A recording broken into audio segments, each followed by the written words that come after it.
Thanks everyone for joining our panel discussion on intentional alpha, a fundamental manager's guide to risk optimized position sizing. Today, we're pleased to share with you a collaboration between the leadership of three firms: Omega Point, Alpha Theory, and CenterBook Partners. I'm Emma Vosberg, and I'm delighted to serve as your host for this event. Joining me on the panel are Omer Cedar, CEO and co-founder of Omega Point, Cameron Hight, CEO and founder of Alpha Theory, and David Stemerman, co-founder, CEO, and CIO of CenterBook Partners. All right, so during the conversation today, we're going to discuss how you can integrate fundamental conviction with portfolio risk management in the position sizing process. We will demonstrate the approach by sharing with you an integrated, holistic approach using both Alpha Theory and Omega Point. We'll then walk through the practical application of this holistic approach by reviewing a few examples from the intentional alpha case study. The goal of today's event is to help you evolve your current process to align idea quality and risk parameters within the position sizing process. We're here to give you insights, tools, and best practices so you can improve your return on invested capital. Throughout the discussion, we encourage you to submit any questions you have at any point in the Q&A box in the taskbar of the Zoom window. All submissions are completely anonymous, and we will address these questions during the Q&A session at the end of the discussion. All right, I'd like to introduce my first guest, David Stemerman. David is co-founder, CEO, and CIO of CenterBook Partners. David has over 2 decades of experience building investment businesses, managing portfolios, and analyzing stocks. Prior to CenterBook Partners, he founded and was a portfolio manager and managing director of Canadas Capital, a multi-billion-dollar global long-short equity fund manager. David was a partner and portfolio manager at Lone Pine Capital and an associate at McKinsey & Company. David has worked closely with both Cameron and Omer to improve his position sizing process at Canadas and CenterBook Partners. So David, tell me a little bit about your background and the problems you're trying to solve as a fundamental portfolio manager. Thanks, Emma, and great to be with everybody today. As I think about my background, first and foremost, there are a lot of fancy words and places, but the bottom-up stock picker, and that's really how I grew up in this business, was picking stocks, and that's probably what I'll think of myself as more than anything else. I had a great experience at Lone Pine, was there for 7 years, got experience as a portfolio manager, as a trigger puller, and then had the opportunity to go out on my own and start my own fund, Canadas Capital. And the real challenge for me is, I think, true for many, which is it's one thing to have great insights into what makes for a great stock. It's a different challenge as a portfolio manager. And when you have a team of multiple different analysts and you're investing across different sectors, different parts of the world, being able to compare and contrast and try to get the best ideas into the portfolio and size them to generate the best returns, while also managing the risk of the portfolio as a whole. And so those are really the challenges that I experienced when I went out to found Canadas, and I think those are really the challenges we're going to be talking about today. Great. So how did you use Alpha Theory, and how did it really fit into your process? Yeah, so one of the challenges I had was all of my analysts, not surprisingly, all thought they knew best of what stocks should be in the portfolio. They knew what size they should be. Everyone said, I got it. And what I said to them was, well, if we're going to work effectively as a team, we need to be able to compare and contrast all of our stocks in the portfolio. And one of the things we tried to do at Canadas was to bring some process discipline and repeatability. And we had some internal tools ourselves, but what we found was that we needed help. And I asked a couple of members of our team to see what tool they could find that we would all agree to standardize on, that we would all agree to use. And the tool I came back with was Alpha Theory. And there were 2 key attributes that caught our attention. First was that it was highly customizable and could be adapted into our investment process. And the second was it had proven results that it would help us generate better returns, which is ultimately what we're in the business of doing. And we wound up becoming real power users of Alpha Theory. And so it was an integral part of our investment process. It was on my dashboard every day. and for our investment teams, they knew that I would be looking at the actual portfolio and comparing it to the optimal portfolio based on all of the inputs from our modeling, all of our assessments. We were such a power user that we wanted to incorporate not just quantitative inputs like our models and probability weighted expected return. We also wanted to have qualitative insights. And so some of that functionality, which I think Cameron will show you, of checklists, we were the beta client at Canadas in wanting to incorporate that. So it was a really integral part of our investment process. Perfect.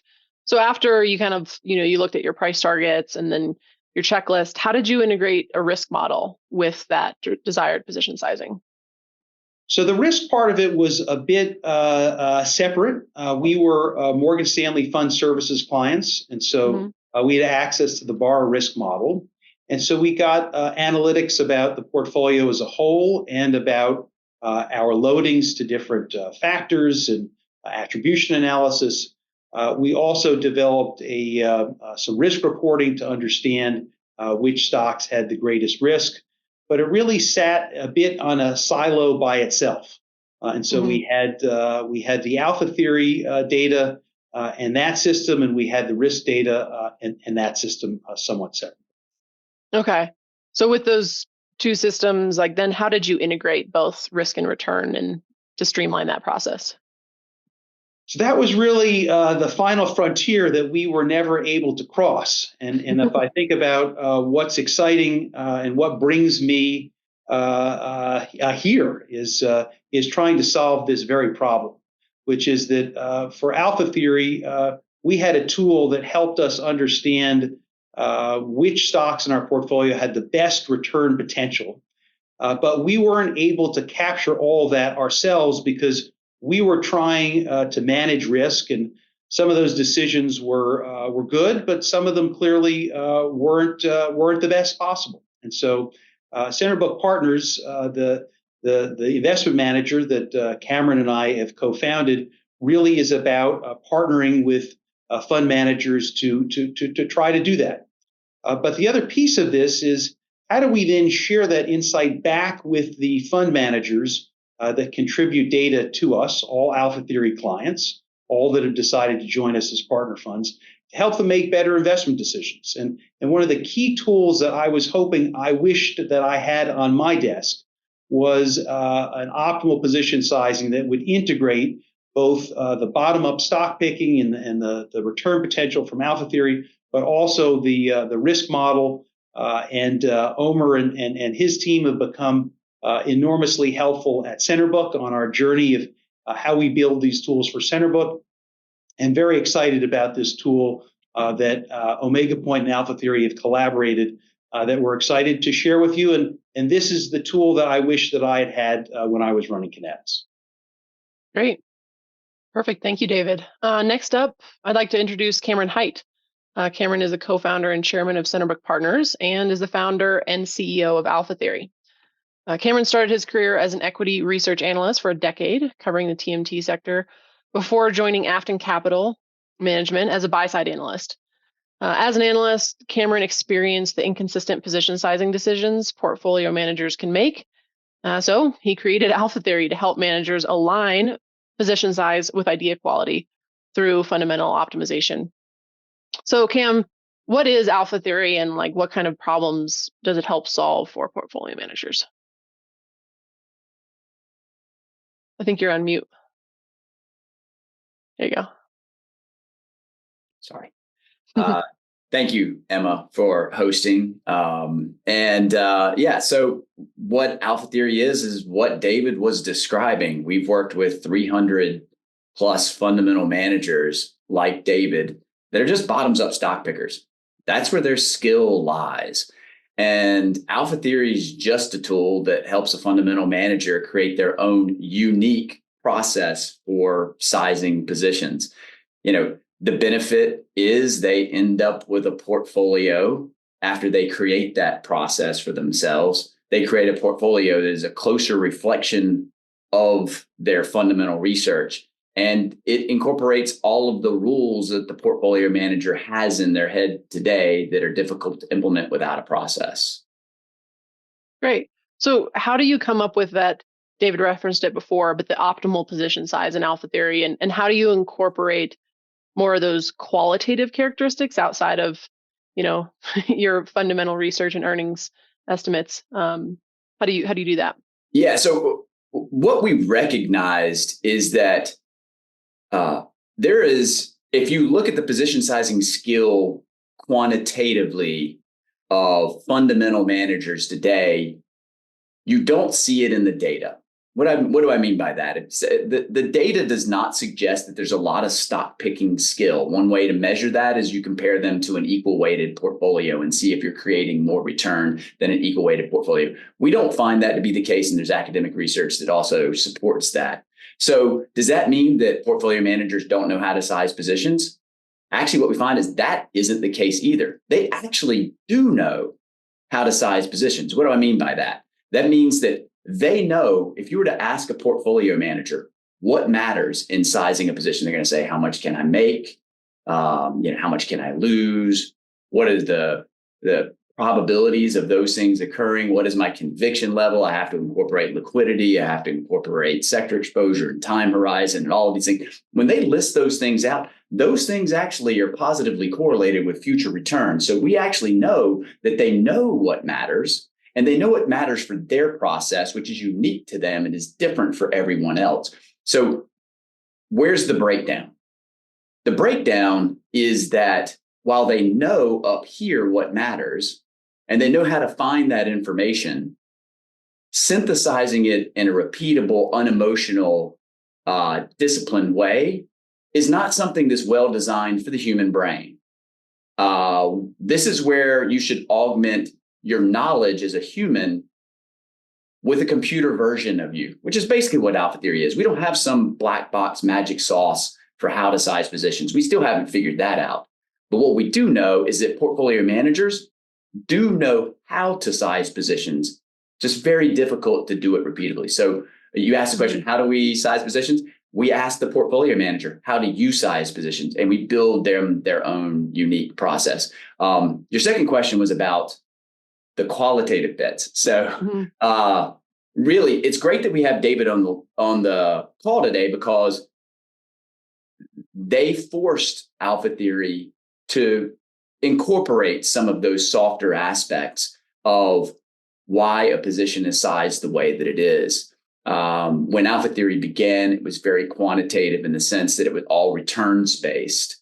And David and team recognized that there are other things that influence how they size positions. So the very first checklist that alpha theory ever built, and that's the way that we do it. We have this thing called a checklist where the analyst will score the things that matter to the portfolio manager and the team. It could be things like management quality or something super subjective like conviction level or how much work have we done. All of these things influence how the position would be sized. David and team built the very first one with us. So Canadis is the vanguard of incorporating those qualitative factors into position sizing. Great. So once you have that, and we talked a little bit about personalizing conviction rules for portfolio managers, but what also have you found to be helpful when working with PMs to then calibrate that process? Because I'm sure when they start, it's something and it evolves over over time. How do you do that? There is nothing better than feedback to create a methodology for calibration. And so what do you have when you have a process that is a bit ad hoc? It's the portfolio manager's brain and they're having conversations. There's no feedback loop. And so what you get with alpha theory immediately is a feedback loop. It's going to say, here's where we are. Here's where we said we should have been and why. And it's going to point out all of those discrepancies. And so by making things explicit, they can be objectively judged and analyzed in ways that they couldn't otherwise. And so your ability to calibrate not just the way that a position is sized, but even for David and other portfolio managers to understand, what is my analyst actually saying to me? because we all communicate differently. When you create a common vernacular, you have a way of increased understanding. So I think that calibration comes one in just creating that common vernacular way of thinking about the world. But then over time, let's imagine you do the first version of Alpha Theory. He's going to come up with a set of optimal position sizes, and they're going to make a lot of intuitive sense because it's based on the firm's own research and their own unique way of sizing positions. But I guarantee they're going to see things in there that say, these things are way too big. These are all emerging market names that shouldn't be this big. It's like, great. Well, we need to incorporate another rule that we didn't capture originally that says that emerging market names need a higher return hurdle. Mm-hmm. And so the calibration comes with feedback. Without having that ability to see, hey, these are too big, you are able to calibrate and then get more and more of the way the portfolio manager thinks codified into a system. Great. So once portfolio managers have kind of that optimal portfolio and Alpha Theory that reflects all those things we just talked about, what else, after that should they be considering when constructing a portfolio? Well, I think of Alpha Theory is a fundamental optimizer. So it's just taking the fundamental inputs and the portfolio manager's way of sizing a position, and you come up with an array of suggested position sizes that are bottoms up. That's kind of the way to think about it. What it doesn't do is think about when you put that together, you have now created a portfolio. That portfolio has residual exposures. It can have, market exposures, of course, but then it's also going to have factor exposures. And those are things that are important to incorporate. That is why we have partnered with you guys, is that we think of Alpha Theory as the fundamental optimizer. Omega Point is the risk optimizer. You put the two together and you have a comprehensive optimization. Perfect. Yeah. Great. Well, thanks for that segue, Cam. Next, I'd like to introduce Omer Cedar. Omer is CEO and co-founder of Omega Point. Before founding Omega Point, he was a senior vice president of research at 2 Sigma. In this role, Omer co-founded and was instrumental in developing 2 Sigma's global equity research analyst survey platform. Mouthful. He has also played a key role in managing the company's quantitative risk arbitrage system, alongside developing models and conducting extensive research in classic fundamental risk arbitrage. Omer is renowned for his expertise in integrating that fundamental and quantitative approaches to investing. So Omer, tell us, what is Omega Point and what kind of problems does it help solve for portfolio managers? No, thanks, Emma. And to echo David's point, I think that was a mouthful. So thank you for. But look, in reality, a lot of what we do in this world is there's a lot of information coming at portfolio managers all the time, and it's coming from the markets. It's coming from the side of the underlying companies reporting. The industries, politics, economics, so many things, right? And our goal is to help simplify it and really hone in on what really matters for investment teams to collaborate on maximizing their return on invested capital, right? If you think about it as risk takers, we don't have infinite capital. So understanding first and foremost, like, what are the drivers of my risk reward, right? And not only from an idea perspective, right? The ideas are the bottoms up ideas that we talked about, obviously, with David and Cameron. You're coming up from a fundamental perspective, but maybe like pivoting the lens a little and understanding that maybe your top 5 highest conviction ideas have one big inherent interest rate bet, right? That could be helpful to know, because ultimately that could really drive that risk reward. So by pivoting the lens just a little bit and helping you understand that, we realize that teams can actually best adjust how to take that fundamental ideas, the bottoms up work that they did, and translate that to the highest risk reward on the portfolio. Perfect. Why should fundamental PMs care about incorporating risk models into their process? So this is a question that I typically get every time I walk into any fundamental PM. It's actually less today than it was probably 10 years ago.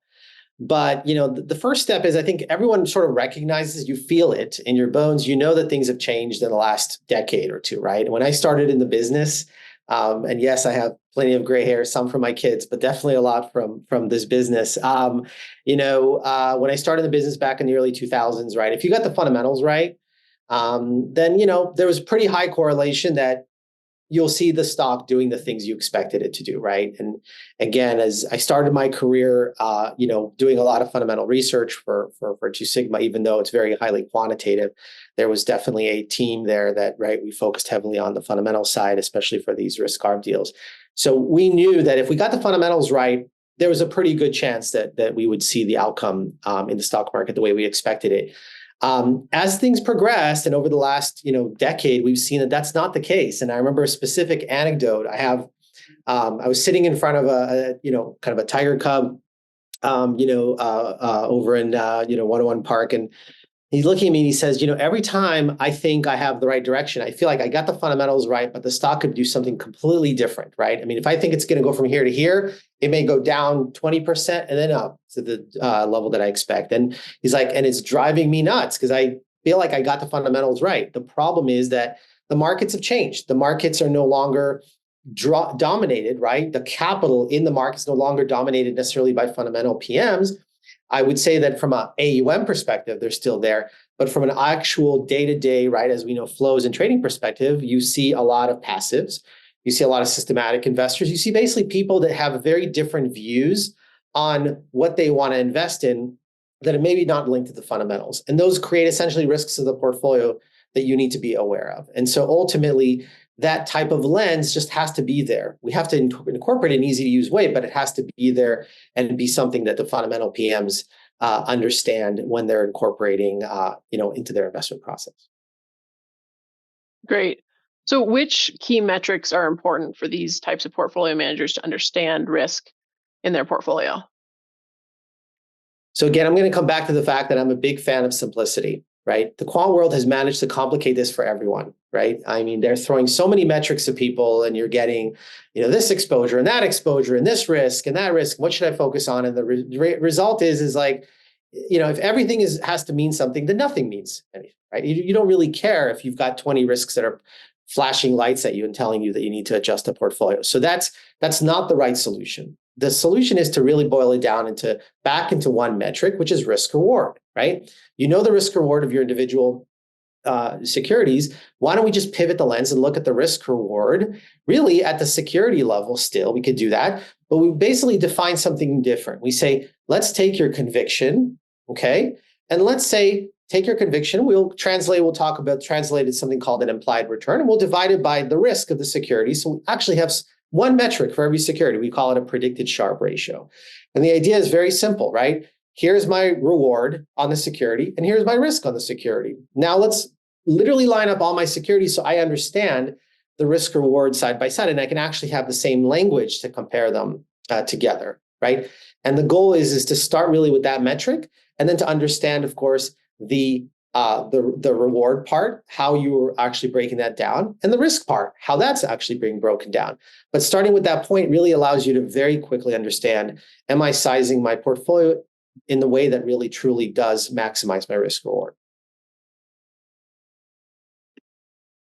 Okay. And how, you answered this a little bit, but how specifically does Omega Point do that, where you incorporate your conviction based on that fundamental research with risk? Yeah. I think, well, again, that you have to unpack the risk piece and then unpack the reward piece, right? Interestingly enough, the reward piece and working with Alpha Theory, and certainly it makes it easy, right? Because Alpha Theory does a good job with its PM and calibrating, right? Across how do I think about the underlying, position size of the security, what's more attractive fundamentally, what's less attractive, incorporating qualitative and quantitative, right? Both the price target and the qualitative element. So you get a very nice, very clean input into the reward portion. However, we also work obviously with other sources of reward. You can pass in conviction scores, you can pass in other metrics, but basically some delineation that I really think that this is more fundamentally attractive than this name, right? And by doing that, we can actually translate that into what we call an implied return, right? An implied essentially alpha on the name. And then the underlying risk piece is coming from our work with the risk models, right? So you obviously have a risk model, whether it's a as you probably know, it's coming from maybe either a provider like a Bara or Axioma or a Wolf model. But either way, this risk model is the input driver to basically creating that denominator of the ratio that then we basically combine in the system automatically and provide you essentially a risk reward for every security. Great. So once a portfolio manager has identified those risks or maybe unintended bets that they've made in the portfolio, how can they take action to then mitigate those risks? So the good news is that the approach that we try to take again in simplifying is you should take very little action, right? You shouldn't be out there. This is not about trading your portfolio every day. This is not about becoming a systematic quant and coming up with a completely new strategy, right? It's really ultimately identifying the highest leverage points in the portfolio to make adjustments, right? So you can start obviously with a simple what if simulator and say, okay, I see that my risk reward is misaligned. So what if I size my position, the one that has the highest risk reward, but it has the highest position size to be higher? Okay. And you can just obviously play around with your top 5 names and so on and so forth. That's a very simple first approach to do. We also have kind of a built-in solution that we essentially call, I think it was a portfolio rebalancer. It's kind of like answering the question of, if I only made 100 bips move on any name, or maybe I changed position by no more than 50% relative to its current position size, what's my maximum risk reward portfolio, right? So instead of having to make these adjustments yourself, the system just makes it for you and continues to, again, align it with your highest sources of risk reward to tell you what adjustments around the edges you can make. If you basically get comfortable with those two, which are basically self-service tools, then we can actually build something for you that is essentially what we call a shadow portfolio. It's essentially a portfolio that runs every day that just implements that risk reward. And we do that today, obviously, with Alpha Theory, where portfolios come in, information from Alpha Theory comes in with this fundamental conviction, and then a shadow portfolio actually gets built that says, okay, based on the rules that you already told us, this is the portfolio that could be the best fit for you. And again, it doesn't have to be the portfolio that you have to implement every day, but it shows you where the highest leverage points are based on your risk reward. Great. Well, I think we painted a picture of this holistic approach to position sizing. So thank you guys. That's really, really helpful. Just another reminder to everyone attending, please continue to submit your questions in the Q&A box in the taskbar of the Zoom window. We'll answer those at the end. So now that we've walked through some of the experiences of our subject matter experts, let's dive into a few examples of the case study itself, Intentional Alpha. So first up, we have Vivendi. Cameron, would you like to start off by walking through the position size recommendation from Alpha Theory? Oh, you're on mute again. It's like I've never done Zoom before. So this is a screenshot of Alpha Theory, specifically for Vivendi. And in this case, you can see the dashboard that a portfolio manager or analyst would see. The first thing that we're typically capturing from clients today is their prospective forecast of where they believe the stock could go. Most of them do it in scenario analysis form, where they're forecasting multiple scenarios. So for this one, for Vivendi, there are 2 scenarios. There's a reward scenario and a risk scenario. The reward scenario says that the stock could go to 1650. The stock's trading at 1029 today. That's 60-ish% upside. And there is a 60% probability that the analyst has said there's a 60% probability that happens. They've also forecast a risk scenario. And that is, roughly down 30% with a 40% probability. When combined together, that leads us to roughly a 30% probability weighted return, which then gets compared to the rules that the firm has set. And in this case, the firm has said that I need to be a full position, which is 10% for this fund. If you look down, you'll see the optimal position size section just below on the left. The maximum position size is 10%. Yeah, thank you. Over to the right a little bit. Yep. And so the maximum position size is 10%. Its probability weighted return is 30%, which is greater. This fund has said that I need at least a return equal to or greater than the volatility to be a full position. The volatility is 20%, so 30 is greater than 20, so it allows it to be a full position of 10%. But it still gets cut along the way. And how does it get cut? Well, it gets cut using the checklist, which is just a little bit to the right of there. And this is that qualitative element that David was talking about that Kinetis help us build, where we realized that not all probability weighted returns were created equal. Some of them we had more conviction in than others. And describing where that conviction comes from is really important. It leads us to a confidence score. In this case, the confidence score is 85%. The position size gets cut from 10 to 8.5. Pretty simple math there. And then no other constraint gets hit except for the max drawdown. It has this stock had a 30% downside scenario. So the position gets cut slightly down to 6.8 to account for the fact that there's a big potential downside scenario. And so you can think of that. This is a very fundamentally driven position size. This is not too dissimilar from the conversation that a portfolio manager and analyst would have when sizing a position. They're going to think about how much can we make, how much can we lose, what are the probabilities of those things occurring, and how good is the management team, how good is the balance sheet, how much work have we done, what is our competitive edge, what's the liquidity, do we already have names in this sector? All of these things have been factored into that 6.8 that you see, but it isn't factoring in the risk of this position in the context of the overall portfolio. This is a pure fundamental optimization. And that's where the handoff to what Omer and Emma and team at Omega Point are doing. Perfect. Omer, you want to go ahead and jump in here?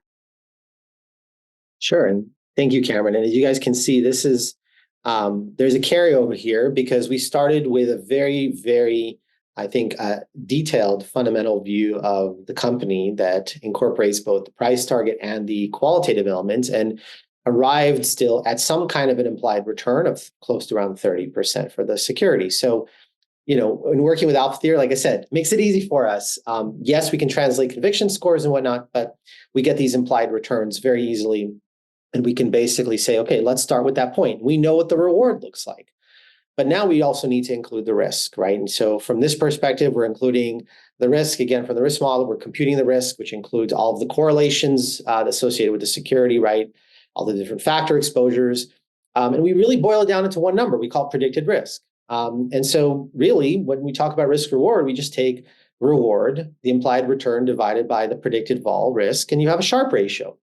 And then what you can see on the screen is that we simply order the Sharpe ratio and say, okay, what are the highest Sharpe ratio names in the underlying portfolio, and are able to identify that in this particular case, Vivendi is not just a very strong, has a high implied return, which is very attractive, but also has a pretty good, return to risk ratio. And it should definitely be one of our top sizes in the portfolio. So really, then the next step is to really figure out, okay, now that we understand what that looks like, what is the manager's rule, right, around how much they're willing to move the position around? Because, we're not just going to assume that you can take a 1% position and make it a 10% position. That's not going to be the necessarily the rule set. So we want to incorporate that into the ability to move that position size, and that's kind of the next step.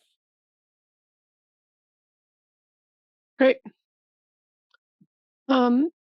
Yeah. So David, how did you take all this information and actually implement it? Well, so what I love about the solution is how it works right well with the existing workflow as an Alpha Theory client. So what you're seeing here now is very familiar for the Alpha Theory portfolio manager dashboard. You see your positions, you see the actual position size, and the Alpha Theory optimal size based on what Cameron was walking you through. And we now have the column that I always wanted but didn't have, which is the risk-adjusted optimal column. And as Omer highlights, there have been some constraints placed on that risk-adjusted optimal to make it more actionable. But what I find in terms of the ease of use is the heat map. So green is higher and red is smaller. And this very much follows the workflow in Alpha Theory, where You see the difference between the actual and the optimal. And if it should be bigger, it's green. If it should be smaller, it's red. But as Cameron highlighted, that gave me intuition for that based on bottom-up fundamental insights. I always had the nagging question, well, but from a risk standpoint, what might this do for the portfolio? So what's interesting here is for Vivendi, you see that it is green from both the actual versus the optimal versus actual, and the risk-adjusted optimal versus actual. So when I then consider prioritization of which stocks do I want to focus on with my team to then do a deeper dive and decide whether we should increase the position, this now jumps off the page as a position that we should really focus on. And what I then love about the tools is it's not a black box, it's explainable. So I can then go through with Alpha Theory with the analyst and say, look, this is your bottom up input of that's saying this position should be bigger. Why isn't it bigger? And then they might say, well, maybe its consideration is risk. But I say, okay, well now, but let's look at the risk now. This is actually has a fairly low predicted volatility. And when we look at the metric that Omer has highlighted, this Sharpe ratio for the one stock, this is the number one in the whole portfolio. So this should be bigger, and it forces that conversation. And with these two tools, I would expect for if this were our portfolio, we had these tools, we would make this position quite a bit bigger based on this analysis. Great. Let's look at another example from the case study. Here we've got an example that highlights how an unattractive risk profile for the position significantly impacts that position sizing calculus, different from Vivendi. So Cam, I'll let you take it away. Great. Yeah, this is a good example where there's conflicting. In the previous example, there was confirmatory information from both sides, double greens. We got to have some conflicting information, which is one of the real benefits of having the Omega point overlay. And in this case, we have Chemours, who has a 24% probability weighted return as forecasted by the analyst. And then the position size, there's a little bit of a cut based on its probability weighted return, dropping into an 8.2% position, going from 10 to 8.2. Then the checklist, that qualitative part, 70% confidence score drops it to 5.7. It also has a big potential drawdown, which drops it to 4%. And so, but 4% is still bigger than the 70 basis point position that the firm has. And so it's suggesting that 3.3% be added to the position.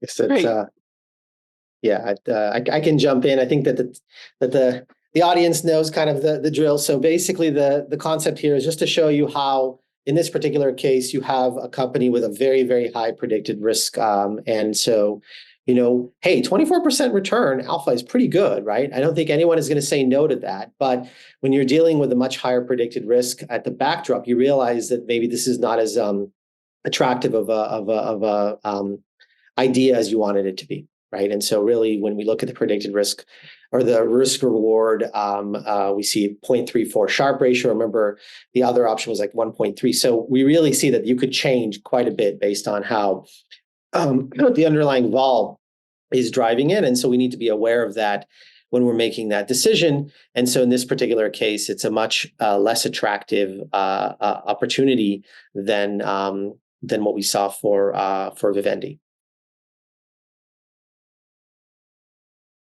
And so this is where the dashboard really highlights this, and it highlights this conflict. So if we had just the Alpha Theory lens, there would be a strong push for the stock to be higher based on the potential return. There was probably some intuition that there was a fair bit of risk here, which is probably why the position was smaller. But this additional lens and quantification really highlights that in much greater detail. So this Sharpe ratio of 0.34 is that's not so hot. So for a stock that's a 24% implied return versus 30%, for the risk in this case to be over 71% relative to Vivendi, which was in the low 20s, really highlights that it's a massively higher risk for and actually a lower return. And just on an absolute level, that 71% is a very high number, which causes the Sharpe ratio to be low. And so this is really the value of the tool in integrating those two lenses and highlighting where there's some tension and difference. And this is where the portfolio manager's judgment will come into effect. And the idea here is, I think both Omer and Cameron have highlighted, this is not intended to be a systematic portfolio that you would implement in the position sizing that's shown here. It gives, though, an indication to the portfolio manager of what stocks to focus on with the team and what direction they might want to be increasing or decreasing the position. And this is just providing more information, more nuance that helps the manager make that decision be the best one possible. Great. No, these are really great. So we've got a lot of questions coming in. So let's jump into the Q&A section now. Thanks for everyone for submitting, and you can continue to do so. So the first question is, I'm not sure if I fully understand how combining my highest convictions with a risk model won't simply cut my most risky names. Can you explain what what makes this approach better? Yes. I'll give it a go ahead, Omer. I mean, I can certainly, all of us can take that. Yeah. I think certainly it, just reiteration, it is historically, it has been this feeling of like, I put my portfolio into this risk model and it basically cuts all my best positions. I mean, that is inherently, if all you're looking at is purely from a risk lens perspective. And oftentimes your biggest positions also take on a certain amount of risk. It will want to cut them just if it had a pure risk lens. But I think this is really where, if you look at the risk reward, that does actually change it. It might actually size up some of your biggest positions if they're actually contributing a higher risk reward. And I would think of it this way, is that if we think of traditional, like a mean variance optimization, it's going to give it equal weight to the mean and the variance in its optimization. Well, you can think of this as a little bit different. This is from a fundamentalist perspective. It is going to think of what alpha theory comes up with, the optimal portfolio that it comes to. That's like a true north. That's where, if I could do everything perfectly and I didn't have to think about risk, this is where I would be. That's the starting point that the risk optimizer and Mega Point makes adjustments from. So what you do is you end up with a portfolio that is closer to what the fundamental manager is thinking and wants to have in the portfolio, but accounting for risk. And so I think that traditional methods end up with portfolios that are incongruous with what the portfolio manager has in their mind for what they want the portfolio to look like based on their fundamental research. I'll just ask a final thought, which is in Vivendi, the beauty of that example is it's really an indication to lean in. So this is a case where the fundamental is saying you should be bigger. The risk also says you should be bigger. And so this is pushing more capital to your highest conviction ideas and having the confidence to do that. Great. This is a kind of a good piggyback question that came in. Can Omer speak to how risk-adjusted optimal is calculated? Assuming there is some aspect of covariance, is it in relation to the existing portfolio's weights or to an aggregate risk-adjusted optimal?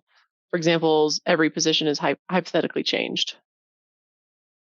Yeah, I think if I understand the question correctly, the way to think about the underlying quote unquote optimization, risk reward optimizer, that's what we're talking about here, is essentially trying to maximize the Sharpe of your portfolio, right? It's basically saying, I want the highest Sharpe. I want the highest, basically, unit reward per unit risk, the highest reward I can get. Now, how each position is sized is based on the rule of the underlying manager, right? So again, if you're inputting a portfolio with an entry point of, let's say, a 1% position, the PM is unlikely to say it could be a 10% position. Some might, but most of them we find say, all right, here's a band. If it's a 1% position, it could be up to a 3% position. If it's a 4% position, it could be up to 7%, something in the nature. So you have these position size bands.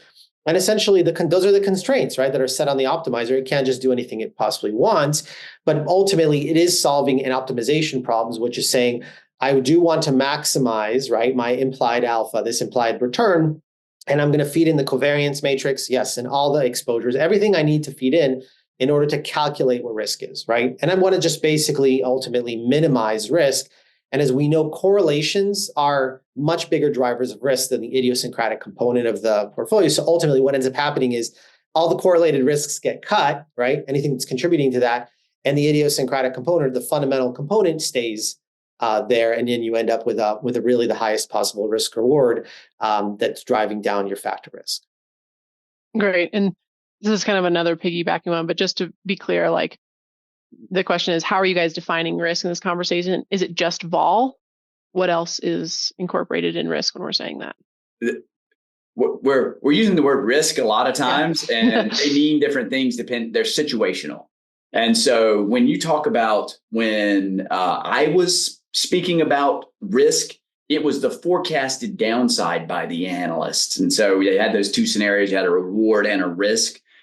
Risk is the fundamental downside. Hey, I forecasted out my model. Assumptions are lower than I expect. Demand is less than I expect.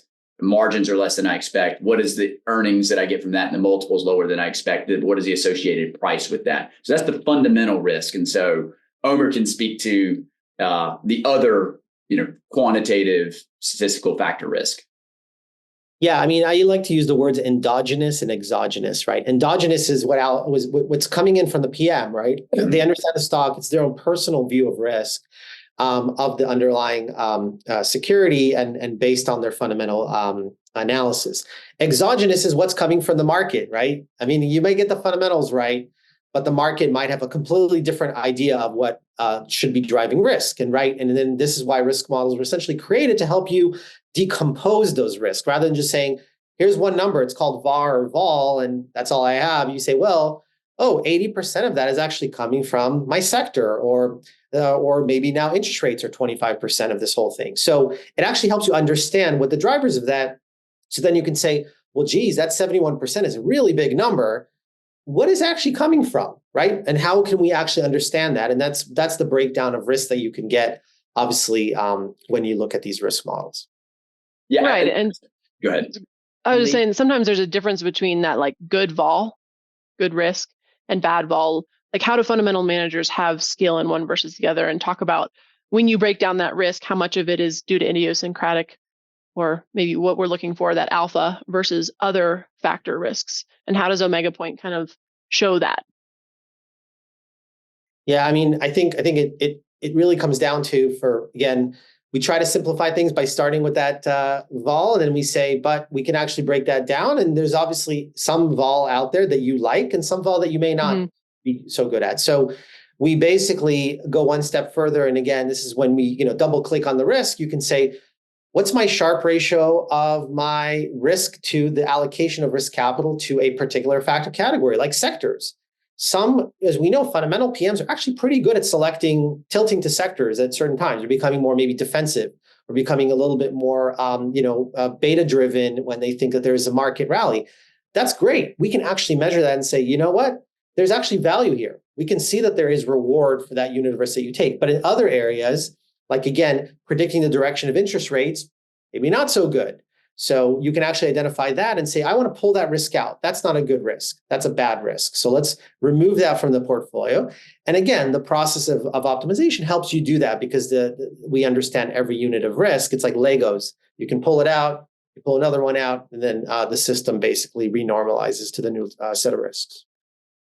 Okay. Cameron's example, I think, is a wonderful one to highlight this, in that, again, from the lens of as a bottom-up stock picker, this is I would suspect that our team would know the company inside and out. They know the competitive dynamic, and that would be an important part of the assessment of the investment case.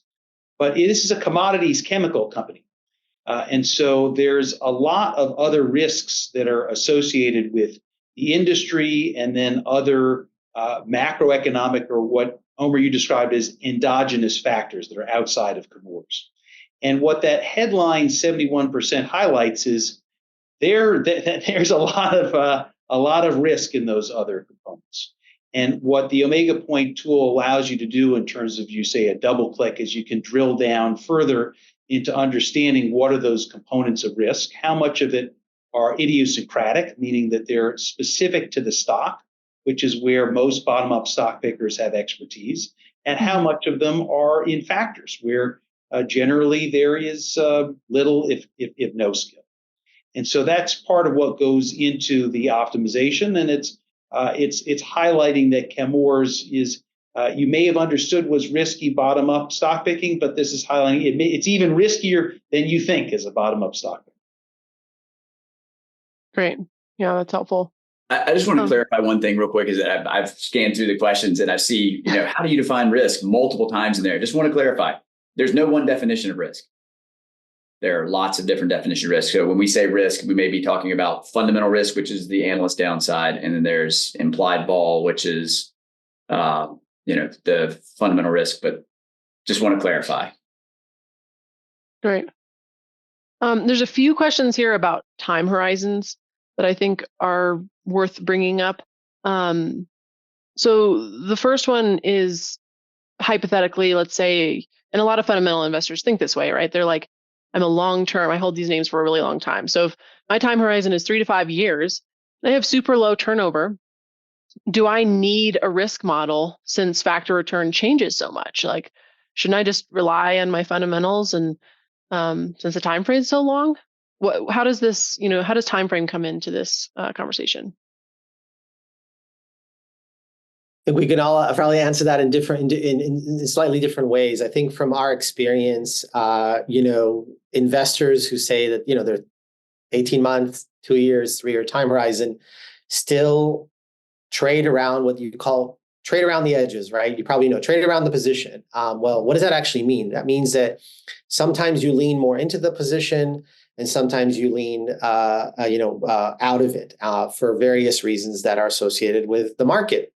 Now, what we're trying to help you do here is, remember, we talked about this idea of optimizing every dollar of capital that comes in. So if, for instance, you wait 3 years and you're going to, get, let's say, 50% return in 3 years, but over that period of time, the stock went up, 50%, then down 30%, then up 20%, then down 30%.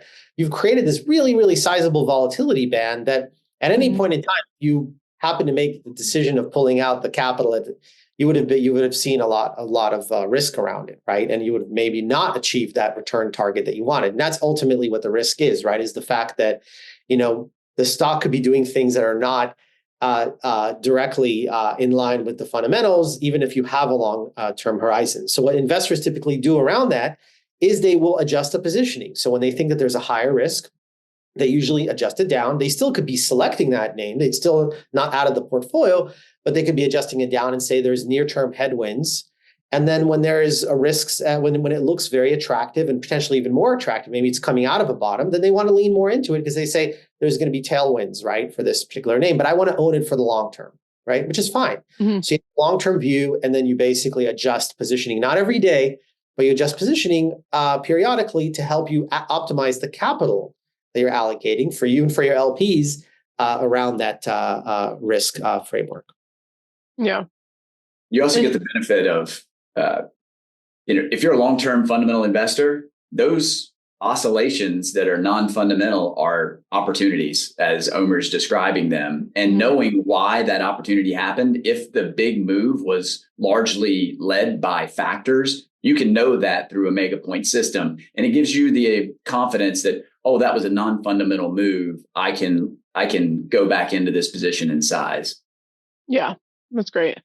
And this one piggybacks a little bit off this too, but so is intentional alpha meant to be implemented as an automated strategy, or can this be, combined with a traditional discretionary approach to sizing? So we answered this a little bit, but I'll just say, as someone who is in this seat, this is a don't try this one at home in terms of a systematic approach. Is that in order to implement a portfolio systematically, that's a whole different investment process, and that's actually what CenterBook Partners was designed to do.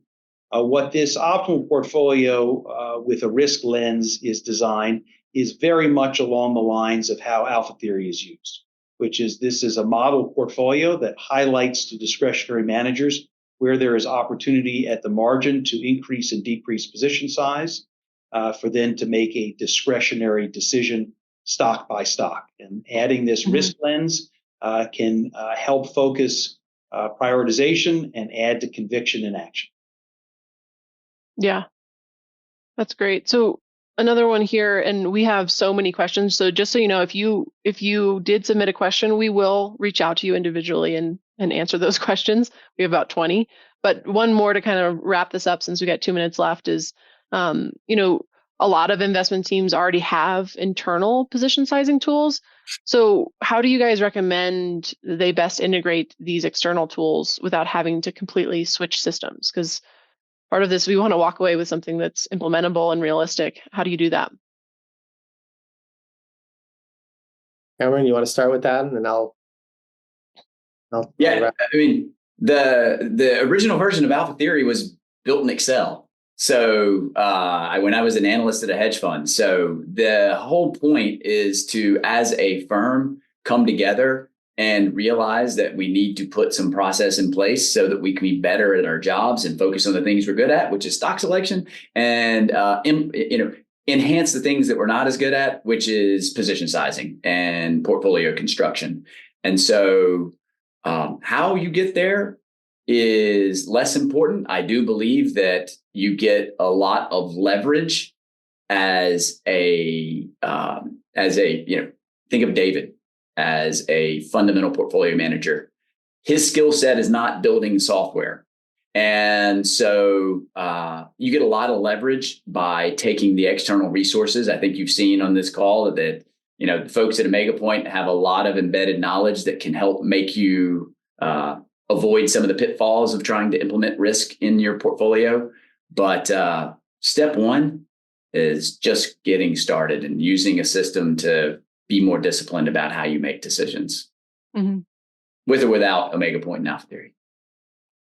I agree. That's, took the words out of my mouth. I don't think I have a ton to add, just to say, sometimes you have to actually try it in small scale, right? You crawl, walk around with everything in, life. You do that way, then you can actually understand where the issues are, where the gaps are. And we're just, with experience with so many PMs over the years, we've seen oftentimes that the gaps kind of start moving into the direction of, okay, yes, I have something in place right now, but there's some things that it just seems to be missing. And it's just a lot of work for me to have to integrate that last bit into it.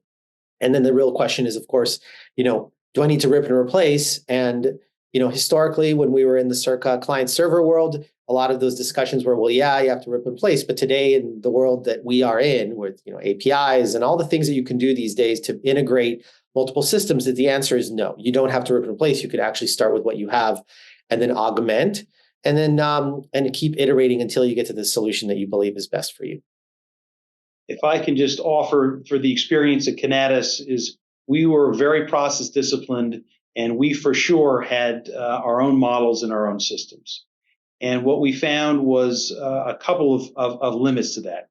One was that there was a fair bit of variability for each analyst of how they did things. So this allowed us to standardize.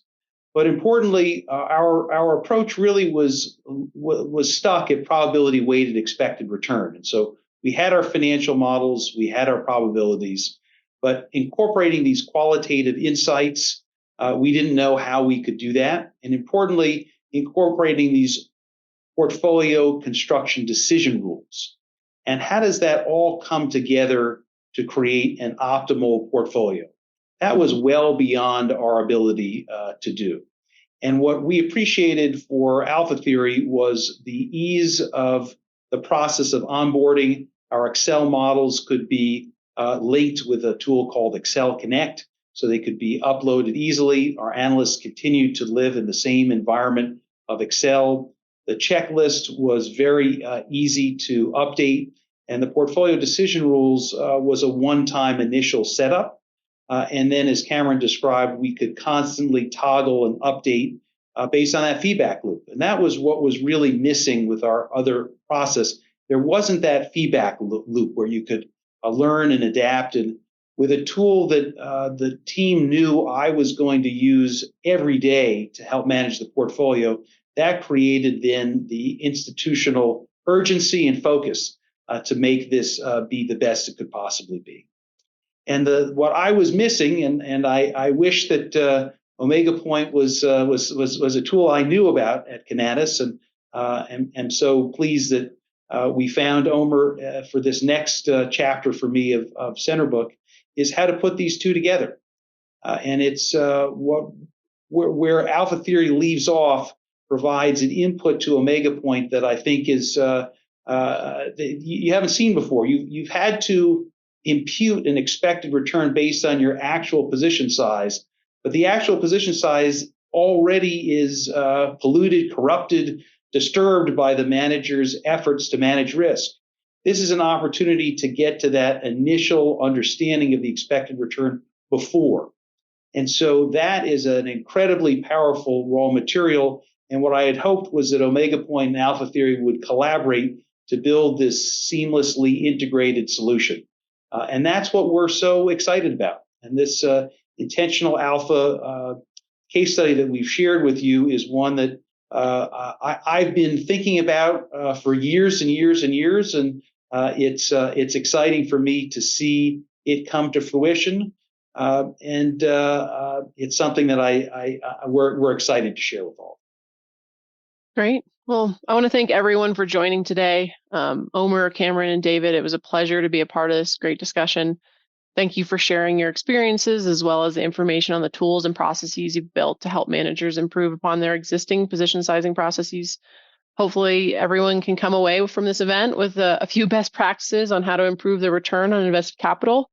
If you haven't already downloaded and read Intentional Alpha, we'll be following up after the event with a recording from today's discussion and a link to download the case study, as well as if you did submit some questions, we will follow up with you personally. So thank you and have a great day.